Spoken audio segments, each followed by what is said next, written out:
ഈശോയ്ക്ക് സ്തുതിയായിരിക്കട്ടെ. മാനവരക്ഷയ്ക്കായി മനുഷ്യനെ പറഞ്ഞ ഉണ്ണീശോയെ സ്വീകരിക്കാൻ ലോകം ഒരുങ്ങുകയാണ്.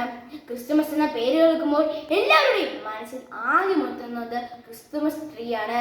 ചിട്ടയില്ലാത്ത ചിലകളെല്ലാം വെട്ടിയൊതുക്കി കണ്ണു ചിമ്മുന്ന വർണ്ണങ്ങളും നക്ഷത്ര ദീപങ്ങളും അലങ്കാര വസ്തുക്കളും കൊണ്ട് അലങ്കരിച്ച ക്രിസ്തുമസ് ട്രീനെ ആരെയാണ് ആകർഷിക്കാത്തത്? എന്നാൽ ഈ അലങ്കാരം ഒന്നുമില്ലെങ്കിൽ അത് വെറും ഒരു മരം മാത്രമാണ്. പ്രിയമുള്ളവരെ, അതുപോലെ നമ്മിലുള്ള ദുശീലങ്ങളാകുന്ന ചില്ലകളെല്ലാം വെട്ടിക്കളഞ്ഞ് ദൈവിക പുണ്യങ്ങളാകുന്ന ദീപങ്ങൾ കൊണ്ട് ഹൃദയം നിറയ്ക്കുമ്പോൾ നമുക്ക് മറ്റുള്ളവരെ ഈശോയിലേക്ക് ആകർഷിക്കാൻ സാധിക്കും.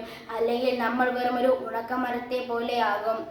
അതുകൊണ്ട് നമ്മുടെ ഹൃദയം പുണ്യങ്ങളാൽ നിറച്ച് ഉണ്ണീശോയെ സ്വീകരിക്കാൻ നമുക്കൊരുങ്ങാം. നമുക്ക് ആവർത്തിച്ചതെല്ലാം: ഉണ്ണീശോയെ ദൈവിക പുണ്യങ്ങളാൽ എന്നെ നിറയണമേ. നന്ദി.